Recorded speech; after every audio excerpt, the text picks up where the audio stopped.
Alpha Mamadou Diallo sur la question par rapport à la réquisition et les plaidoiries de Amadou Lamaro Camara. Oui. En fait, presque la plus grande partie des choses ont été dites. Le micro, oui.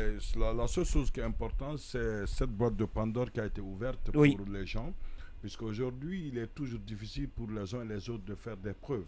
C'est important. Et ces preuves-là, le CNRD lui-même ne se les ont pas offertes dans la mesure où ils n'ont pas déclaré les biens. Du moment à dire quelles leçons nous pouvons tirer de ce qu'ils ont eux aussi pendant qu'ils se gouvernent et quand ils vont quitter cet intervalle-là, ce laps de temps-là, comment eux-mêmes ils pourront justifier les biens. Parce qu'ils vont dire, moi aussi je travaille un peu. Donc il va falloir comprendre ceci. Normalement, la CRIEF aurait dû donner toutes les chances à tout le monde de pouvoir se défendre parce que c'est ce pourquoi elle est faite. Ce n'est pas pour dire seulement nous avons des gens sous nos mains et nous allons vouloir trouver des coupables à tout prix. C'est d'avoir des véritables coupables. C'est le plus important. Et après ces coupables-là, donner une leçon que désormais, l'argent du peuple de Guinée ne pourra pas être détourné. C'est important. Mais aujourd'hui, l'acharnement, certains pensent que c'est de l'acharnement, d'autres pensent qu'il y a une incompétence.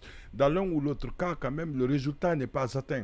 Le résultat de la CRIEF, aujourd'hui, beaucoup ont détourné, ils ne sont pas menacés. Peut-être qu'entre-temps, ils parlent moins de pouvoir et finalement, ils sont à l'abri.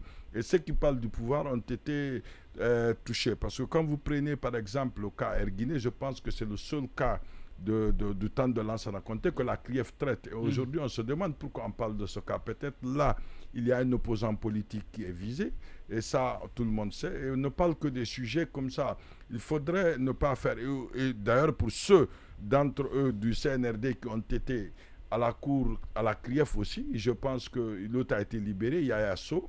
Je ne connais pas où en est l'affaire PT du ministère. PT aussi a besoin à bénéficier d'une liberté provisoire. Voilà, de liberté provisoire. Ça veut dire que ceux qui sont au temps de compter et ceux qui voudraient être candidats, quand même, donc je dis tous sont d'Alpha Condé autant pour moi. Et pour ceux qui pourraient être candidats au temps du CNRD, ce sont eux qui sont directement visibles. Cette image, ce n'est pas bon. Peut-être que ce n'est pas ça, mais c'est la perception, c'est le reflet qu'on envoie aux gens. Et ça donne l'idée d'une injustice. Ça, c'est extrêmement important. Sinon, normalement, quand quelqu'un est malade, quand bien même il va fuir, il faut le laisser partir. Ceux qui sont malades et qui ne peuvent pas de près un truc médical, puisque vous savez que quand les ministres sont malades, ils vont à l'extérieur. Est-ce que ces ministres valent mieux qu'un Damaro s'il est malade alors qu'il y a un test, il y a un rapport médical qui dit qu'il ne peut pas se traiter à Conakry? Si Kassouri est malade, pourquoi on ne peut pas le laisser partir? On va dire qu'il ne va plus revenir, même s'il ne revient pas. Entre sa santé et le petit montant qu'il a détourné de 15 milliards et autres, où est la différence? Je pense qu'il faudrait laisser les gens, puisque un jour, ces ministres-là aussi du CNRD seront devant ces étapes. On va essayer d'instaurer un circuit extrêmement mauvais de cercle vicieux pour dire attention, ce que vous faites, on ne va pas appliquer la loi à votre faveur. Le plus important, c'est d'imposer les règles comme des règles et ne pas vouloir regarder les gens, laisser. Puisque, par principe, on le sait, les règles sont générales et impersonnelles. Il faudrait avoir ce truc-là. Ça, c'est une notion de base d'un étudiant de droit. Donc, c'est comme si c'était une notion de base. Il faut l'appliquer, puisque les notions de base permettent de régler, éviter des grands problèmes. Donc, il ne faudrait pas dire, bon, lui, il a fait ça puisqu'il est celui. C'est lui qui fait la même chose. Et ceux qui sont dans la même situation, il faudrait. Mais moi, je pense que la CRIEF devrait quand même se revoir, permettre de récupérer l'argent et pouvoir libérer les gens qu'ils pensent être, et peut-être, parce qu'eux, ils se disent, ils attendent même, beaucoup le disent pour une bonne justice, nous allons attendre une négociation politique dans le cadre de la réconciliation entre Guinéens, que nous soyons libérés. Ça, c'est extrêmement dangereux, puisque les infractions pour lesquelles nous sommes devant la CRIEF, ce sont des infractions économiques. Normalement, ces gens ne devaient pas s'attendre, mais c'est ce à quoi ils s'attendent. Et finalement, la déclaration de l'IGE, de l'inspection générale, je pense, d'État, ça c'est quand même un organe truc, et la Cour des comptes aurait montré des détournements tangibles au temps du CNRD. Ces gens ne sont pas menacés. Donc, qu'est-ce qu'on veut? C'est ça la question qu'on doit se poser. Et ça, chacun doit chercher à le répondre. Chacun doit chercher à répondre. Oui, Amadou Traoré, sur la question. La situation de ces anciens dignitaires de l'État. Oui, ces anciens dignitaires, comme vous dites, je ne sais pas, j'ai toujours Vous n'aimez pas, ou bien vous n'avez pas l'expression? Non, si vous n'aimez pas, vous pouvez changer. Non, c'est bon. En tout cas, c'est au cadre de l'État, ou ces anciens au cadre de l'État. D'accord. Oui, anciens dignitaires, oui. Bon, peut-être que le terme ne lui va pas. Est-ce que c'est parce qu'ils sont... Donc en Guinée, c'est lorsqu'on est en fonction qu'on est dignitaire. Une fois qu'on n'est plus en fonction, on n'est plus dignitaire. Non, c'est pas parce que c'est dignitaire, c'est pas par rapport à la fonction, mais c'est par rapport... Pas parce qu'ils étaient en fonction, mais par rapport au niveau qu'il occupait dans l'administration. Bref, de toute façon, c'est pas grave. Voilà, allez-y. C'est des détails. Mais non. Oui, allez-y, Ben Amadou. Il a compris ce qu'on veut dire. Allez-y. Je vous l'accorde.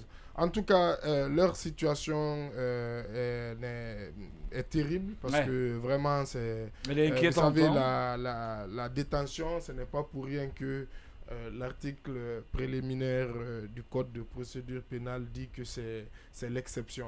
Voilà, c'est parce que c'est vraiment la privation. Là, on parlait tout à l'heure d'Internet. Vous voyez, on parlait de restriction de liberté. Là, on parle de privation de liberté. Là, c'est l'un des stades les plus ultimes. Et ce qui est dommage, c'est qu'effectivement, leur détention se prolonge sans que l'on soit plus avancé, plus éclairé. Et je dis ça aussi par rapport, bien entendu, à M. Damaro, mais aussi les Kassouri et compagnie, parce que vous savez, ils ont même bénéficié d'une décision de la Cour de justice de la CEDEAO qui a indiqué que justement leur détention prolongée n'était pas, on va dire, conforme aux droits communautaires. Donc, d'ailleurs, Dr Diané a demandé au juge Kova d'appliquer cette décision, ce que celui-ci n'a, on va dire, pas apprécié, parce qu'ils étaient même, ils ont eu un échange assez tendu. Donc, vu que aujourd'hui, on arrive au niveau, pour le cas d'Amaro, des plaidoiries et réquisitions, on ne peut qu'espérer que cela se fasse rapidement et que ensuite justement la phase ultime qui est la délibération puisse aussi arriver rapidement et qu'on puisse finalement passer à autre chose quelque part, parce que ce sont des débats qui se prolongent. La CRIEF justement aujourd'hui, je ne sais pas si ce sont pratiquement les seuls cas qu'elle traite. Pourtant, justement, quand on voit sa compétence, quand on voit l'étendue de sa compétence, elle devrait traiter beaucoup d'autres cas. Et malheureusement, même les cas sur lesquels elle se concentre, on n'a pas l'impression, en tout cas, que les dossiers avancent rapidement. Maintenant, effectivement, on est dans une situation aussi politique, parce que vu que ce sont des anciens dignitaires justement, donc de l'ancien régime, et que justement dès le départ la CRIEF a été effectivement indexée par une partie de la population, une partie de l'opinion comme étant un instrument justement politique pour écarter ces hauts cadres, et que aujourd'hui, en vue des prochaines élections, et qu'aujourd'hui on est du coup 2024, normalement ça doit être le début justement des échéances électorales qui doivent revenir, qui doivent nous ramener à l'ordre constitutionnel. Du coup, on se demande effectivement comment tout cela finalement va se faire, va s'imbriquer. Et le coup de cœur du docteur Diané, je suis d'accord, moi je l'ai dit ici dans cette émission, tous ceux qui étaient à la maison centrale ont été victimes au même titre que beaucoup d'autres populations de Kaloum, de dépôt, de l'incendie, du dépôt de hydrocarbures de Kaloum. Du dépôt, donc je pense qu'effectivement ils méritaient, et ils ont raison de demander certainement plus de compassion de la part de l'État, et plus pour eux. Et c'est difficile, hein, vous êtes là, vous sentez même la chaleur rentrer, venir. Voilà. Et je termine par ceux justement dont Bonnet parlait, qui ne sont pas poursuivis, ou certains sont poursuivis, et aussi les dossiers traînent, donc ils ont cette étiquette sur eux, et parfois ils ne peuvent pas comment on appelle, sortir du pays. Ils vivent aussi une sorte de prison à ciel ouvert. Si certains ont eu la chance, comme dit Bonnet, bon, ça aussi c'est à relativiser parce qu'il a parlé de Gabriel Curtis qui a eu la chance de rebondir, et Amara de rebondir dans des entreprises, mais leur passeport, aux dernières nouvelles, et leur compte était toujours gelé. Leur passeport toujours confisqué, leur compte toujours gelé. Donc c'est aussi quand même toujours une sorte de prison, même si effectivement ils ont pu reprendre des activités. Donc je pense que ces cas-là aussi doivent vraiment être traités. À un moment donné, il y a fait plus d'1 an, le Premier ministre nous avait promis, je pense, au cours d'une allocution, un traitement au cas par cas, et pour pouvoir libérer ceux, en tout cas, qui justement qui n'ont pas maille à partir avec la justice. Mais jusqu'à aujourd'hui, malheureusement, les passeports sont toujours confisqués et les comptes sont toujours gelés. Oui.